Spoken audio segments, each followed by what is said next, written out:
বিভিন্ন চাকরিমূলক পরীক্ষার জন্য ইতিহাস থেকে কয়েকটি প্রশ্ন নিয়ে আলোচনা, সাথে উত্তর, সময় 5 সেকেন্ড। প্রথম প্রশ্ন, ঢাকা অনুশীলন সমিতি কে প্রতিষ্ঠা করেন? Option A Prafulla Chaki, option B Pulin Das, option C S N. Sanyal, option D Jatindranath Mukherjee.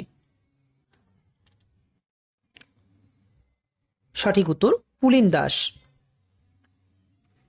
দ্বিতীয় প্রশ্ন, কে অনুশীলন সমিতি গঠন করেছিলেন? Option A Jatin Das, option B Batukeshwar Dutt, option C P Mitra, option D Ashwini Kumar Dutt. সঠিক উত্তর পি মিত্র। তৃতীয় প্রশ্ন, ভারতের কোন ইংরেজ গভর্নর জেনারেলকে আন্দামান দ্বীপের এক কয়েদি হত্যা করে? Option A Clive, option B Ripon, option C Mayo, option D Northbrook. সঠিক উত্তর মেয়। চতুর্থ প্রশ্ন, আমেরিকায় গদর পার্টি কে প্রতিষ্ঠা করেন?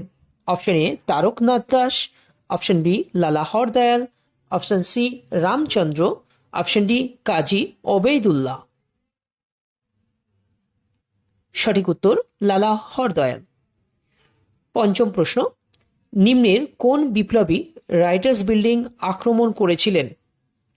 Option A Anath Bandhu Paja, option B Sushil Kumar Dhara, option C Jatin Das, option D Binay Basu. সঠিক উত্তর বিনয় বসু। ভিডিওটি ভালো লেগে থাকলে অবশ্যই একটা লাইক করবে এবং এরকম আরও পরীক্ষামূলক প্রশ্ন নিয়ে আমি ভিডিও নিয়ে আসব। তো এই ভিডিওগুলি পাওয়ার জন্য অবশ্যই আমার পেজটিকে ফলো করবে।